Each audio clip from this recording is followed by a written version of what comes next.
Sud Radio, le débat de la semaine. Le débat de la semaine sur Sud Radio, l'immigration par laquelle elle avait commencé, l'immigration a-t-elle disparu de la campagne présidentielle? C'est la question qu'on pose sur le Twitter de Sud Radio, Audrey Chailloux. Et oui, vous êtes 72% à nous répondre oui et 28% à voter non. Vous êtes nombreux aussi à commenter, comme Nadia qui nous écrit: on a un peu moins parlé de l'immigration, oui, mais je compte sur eux pour se rattraper. Et pour Ludovic, si l'immigration et la sécurité étaient des thèmes prioritaires il y a un an, le pouvoir d'achat a pris le dessus. Et enfin pour Cathy, c'est un sujet qui est souvent évoqué mais mal géré par les gouvernements antérieurs. Effectivement, et c'est un sujet d'ailleurs qui revient sur le devant de l'actualité par la guerre en Ukraine. Presque tous les candidats à la présidentielle se sont engagés, s'ils étaient élus, à accueillir autant de réfugiés ukrainiens qu'ils le pourraient. Merci beaucoup, Audrey Chailloux. On continue à vous la poser cette question, ce qui signifie que vous nous écoutez sur Sud Radio. Vous pouvez nous appeler 0826 300 300. On vous donne la parole, c'est Aude Saint-Hilaire qui vous attend au standard. Pour en débattre avec nous, Jérôme Dubus, bonjour à vous. Bonjour. Membre de la République En Marche, vous êtes évidemment un soutien d'Emmanuel Macron. Nous sommes également en direct sur Sud Radio avec Jean Messia. Bonjour à vous. Bonjour. Porte-parole d'Éric Zemmour et du parti Reconquête, le parti d'Éric Zemmour. Si vous le permettez, Jérôme Dubus, j'ai commencé avec Jean Messia. La campagne électorale présidentielle, en tout cas en ce mois de septembre, a commencé avec l'immigration, avec notamment l'arrivée dans le champ politique de votre candidat Éric Zemmour. Est-ce que vous n'avez pas le sentiment que depuis qu'on parle beaucoup moins d'immigration, effectivement, Éric Zemmour baisse dans les sondages ? Vous savez, c'est pas parce qu'on arrête de parler d'un problème qui cesse d'exister. C'est pas parce que le pouvoir en place ainsi que ses relais médiatiques nous matraquent toute la journée sur la guerre d'Ukraine, 24 heures sur 24, 7 jours sur 7, comme s'il n'y avait plus que ce dossier qui existait à travers le monde, à travers l'Europe et en France. Évidemment, c'est une manœuvre dilatoire qui éloigne finalement les Français de l'élection présidentielle dans l'ensemble, pas seulement du thème de l'immigration.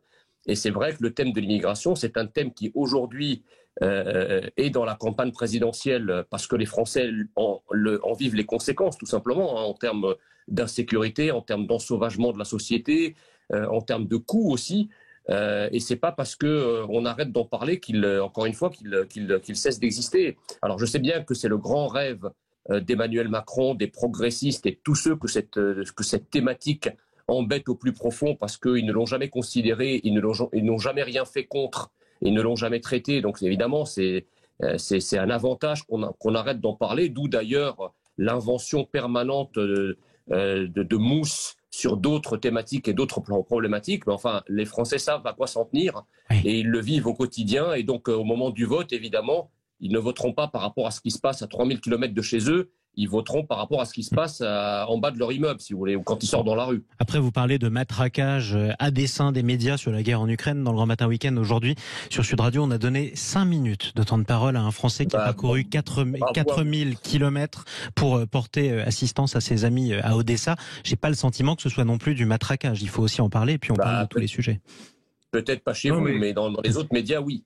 Vous êtes avec nous, Jérôme Dubus. L'immigration, c'était vraiment le thème dominant au début de la campagne électorale, thème qui semble passer au second plan. Non, ça n'a jamais été le thème dominant. D'ailleurs, quand vous prenez tous les sondages d'opinion, le thème dominant aujourd'hui, et depuis un certain nombre de mois, c'est le thème du pouvoir d'achat. J'ai dit dans la campagne, j'ai pas dit dans les intentions de vote, juste dans les oui, sondages. Le thème du pouvoir d'achat, et effectivement, si Éric Zemmour baisse dans les intentions de vote, enfin en tout cas, a l'air de baisser dans les intentions de vote. Moi, je suis très très prudent sur les sondages actuellement. C'est clair. Parce qu'il y a beaucoup de gens qui ne sont pas encore décidés et il y a beaucoup de gens qui malheureusement risquent de s'abstenir dans 3 semaines lors du premier tour. C'est parce que sur le pouvoir d'achat, il a eu des propositions qui ont été extrêmement faibles. Et donc, le fait pour un candidat de ne pas pouvoir mettre ces thématiques au cœur du débat, c'est un gage d'échec. On l'a vu à chaque élection présidentielle. Et d'ailleurs, l'immigration, contrairement à ce qui a été dit, n'a pas complètement disparu du débat. Chaque fois qu'il y a un débat à la télévision, que ce soit le débat Zemmour-Pécresse, que ce soit la présentation du programme par Emmanuel Macron, de son programme jeudi dernier, on a parlé de l'immigration. Donc il est faux de dire qu'on ne parle plus d'immigration. Mais ça n'est pas un thème aujourd'hui qui est le thème central, contrairement à ce que dit M. Zemmour, des problématiques des Français. Alors, le thème central aujourd'hui, c'est le thème du pouvoir d'achat. Bon, donc que le thème de l'immigration soit important, je ne le dis pas, mais ça n'est plus le thème central et c'est pour ça qu'Éric Zemmour baisse, tout simplement. Jean Messia, ce que dit Jérôme Dubus, c'est vrai, toutes les enquêtes le montrent, les Français sont davantage préoccupés par le pouvoir d'achat, ça c'est un fait. Non, alors les Français sont préoccupés par le pouvoir d'achat, c'est un fait, mais ce n'est pas le thème de préoccupation centrale, parce qu'en vérité, il y a une espèce de construction sondagière des questions posées aux Français qui font qu'effectivement, mécaniquement, le pouvoir d'achat arrive en tête. Quand vous faites 3 questions, l'une sur l'immigration, l'une sur l'insécurité, la troisième sur les risques de terrorisme, on voit bien que tous ces 3 sujets-là sont liés. Alors les 2 premiers au moins, l'immigration. Il suffit d'aller faire un sondage grandeur nature dans un café le matin. L'immigration, non. L'immigration, si les 2 questions concernant l'immigration et l'insécurité, vous les rejoignez, ça passe largement au-dessus du pouvoir d'achat. Donc en réalité, il y a une espèce de construction qui fait apparaître au grand bonheur des progressistes qui veulent absolument éviter de parler d'identité parce que vous comprenez, eux, la France, ça les intéresse pas. Ils sont déjà passés à autre chose. Très clairement, l'identité nationale française, ça ne les intéresse plus. Le risque migratoire ne les intéresse plus. L'insécurité que vivent les Français ne les intéresse plus. Ils sont déjà passés à autre chose. Eux, ils sont dans l'Europe, dans la stratosphère mondiale. Ça les intéresse plus, la France. Donc évidemment, quand ils proposent quelque chose en français, ils le proposent du point de vue de leur idéologie, qui est une idéologie ouverte, sans frontiériste, qui n'en a rien à faire de l'immigration massive, de ses conséquences, etc. Alors que les Français, eux, le vivent au quotidien. Donc quand on dit que d'abord Zemmour ne baisse pas dans les sondages, puisqu'on est toujours dans une marge d'erreur, dans un mouchoir de poche entre 1 et 2% de différence entre le troisième homme, on verra bien. Non, vous étiez à 17, vous êtes à 11. Alors, je vais vous redonner les derniers sondages. On est à 12 ce matin, mais bon, c'est pas ça l'important. Vous étiez à 17, vous êtes à 11. Je vais les redonner, Jérôme Dubus et Jean Messia, je vais redonner le dernier sondage. On verra le jour du vote, monsieur Voilà, Dubus, absolument.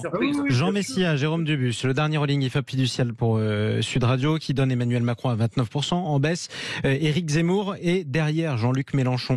Il n'est plus 3e, il est 4e. Il est à 13%. Jean-Luc Mélenchon est devant à 13,5% en nette hausse. Et Marine Le Pen assez nettement devant, 17,5%. Même sur l'immigration, tout ce qui a été dit par Éric Zemmour est à la fois irréaliste et injuste. Irréaliste sur les droits d'expulsion, parce qu'on nous dit qu'on va expulser quasiment tout le monde. On va expulser des centaines de milliers de personnes. Comment on va tout faire? On va expulser. Vous allez répondre, Jean Messia. Vous allez répondre, Jean Messia. Des millions d'immigrés en France, Jean Messia, vous allez répondre. La durée de droit, finalement, on a arrêté. Donc tout ceci n'est pas du tout réaliste. Et les Français commencent à s'en apercevoir. Deuxièmement, c'est une politique de l'immigration qui est totalement injuste. Pourquoi? Parce que Éric Zemmour veut rétablir le droit du sang. Vous vous rendez compte? Le droit du sang qui est complètement en opposition totale avec les valeurs de la République française. Ça s'est pratiqué dans d'autres pays, c'est leur tradition, notamment en Allemagne. Mais ce n'est pas la tradition française. Et quand vous entendez ça, il y a un certain nombre de Français qui réagissent et qui disent non, surtout pas lui. C'est tout. Ça explique pourquoi vous êtes en baisse. Et l'affaire des réfugiés ukrainiens a été un révélateur. Vous êtes le seul candidat à ne pas avoir voulu accepter des réfugiés ukrainiens. Tous les candidats, y compris tous les candidats, ça a fait l'objet d'un consensus quasiment, sauf M. Zemmour. Et quand vous entendez quelqu'un comme M. Ménard, qui était proche d'Éric Zemmour, qui se dit son ami, qui aujourd'hui à Béziers accueille un certain nombre de réfugiés ukrainiens et a fait son mea culpa en disant « moi je suis un homme de terrain ». C'est ce qui manque à Éric Zemmour, ça n'est pas un homme de terrain. Et sur l'affaire des réfugiés ukrainiens, je suis désolé, ça a choqué beaucoup de gens.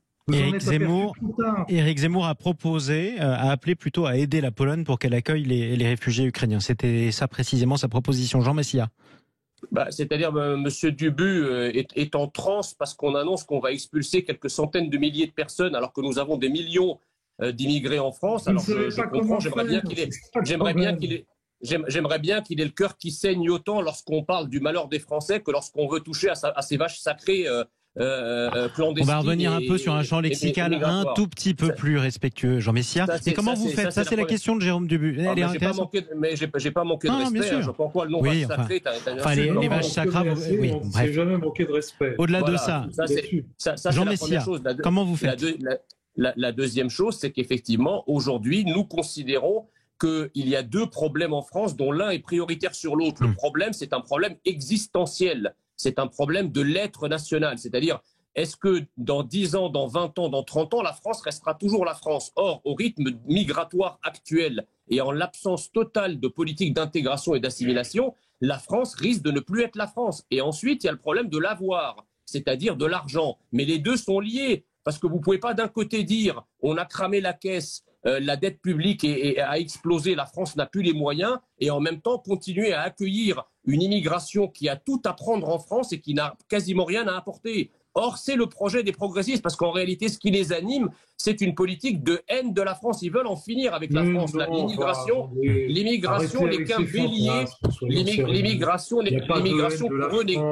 pour eux, vous pouvez me laisser finir? L'immigration n'est qu'un bélier pour abattre les derniers murs porteurs de l'identité française, que Emmanuel Macron, d'ailleurs, reconnaît qu'elle n'existe pas, puisqu'il nous a dit qu'il n'y avait pas de culture française. Quant aux réfugiés ukrainiens, ce sont pour le coup de vrais réfugiés qui, pour l'écrasante majorité d'entre eux, veut rester à proximité de leur mari, de leurs frères, de leurs fils, qui se battent sur le front. Je suis désolé. Vous savez, les réfugiés ukrainiens... En un mot, Jean Messia, puis ensuite Jérôme. Laissez-moi finir. Les réfugiés... En un mot, Jean Messia, en un mot. Je vous ai laissé parler, monsieur Dubus, c'est inaudible. On ne peut pas parler de Jérôme, bon, Jean Messia, en gros, vous n'appelez pas à accueillir des réfugiés ukrainiens. Non, c'est pas. Non, justement, si vous me laissiez finir, vous évitez. Je vous laisse justement conclure. Je disais simplement que ce sont des vrais réfugiés, c'est-à-dire des hommes, des femmes, des enfants, ce qui est différent des grappes d'hommes qui nous arrivent sur des bateaux depuis le sud de la Méditerranée. Donc il faut faire la distinction entre des vrais réfugiés qui veulent rester à proximité du front, ce qui est le cas des Ukrainiens, et les faux réfugiés que vous adorez, qui veulent venir en France pour des raisons économiques. C'est deux choses différentes. Soyons sérieux. Maintenant, on va être concret, on va arrêter de faire de l'idéologie. Vous n'avez pas répondu Jérôme Dubus. Pour savoir comment vous faisiez pour expulser plusieurs centaines de milliers de gens de France qui sont effectivement dans des situations régulières. Vous voulez expulser aussi les chômeurs étrangers au bout de 6 mois. Enfin, tout ça n'a pas de sérieux. Comme tous les pays du monde le font. Les États-Unis font la même chose, vous savez. Vous êtes dans l'irréalisme, dans l'utopie, dans l'idéologie totale, parce que vous êtes complètement coupé en réalité des réalités. Non, vous êtes attaché à une réalité et on voit l'état de la France aujourd'hui, monsieur Dubus. Après 5 années, on va interrompre cet échange. Vous êtes coupé des réalités et ça vous fait ce sera le mot. Des choses énormes et irréaliste que vous venez de vous proposer. Ce sera le mot de la fin. On vous mettra pas d'accord. C'est le principe aussi d'un débat. Merci à tous les deux, malgré tout, d'avoir tenté de débattre sur Sud Radio. Jérôme Dubus, membre de La République En Marche. Jean Messia, porte-parole de Reconquête, le parti d'Éric Zemmour. L'immigration a-t-elle disparu de la campagne électorale? En tout cas, vous répondez assez majoritairement oui, à plus de 66% d'entre vous. Restez avec nous. Nous sommes dimanche. Sud Radio bricole le dimanche. On se retrouve dans un instant. À tout de suite.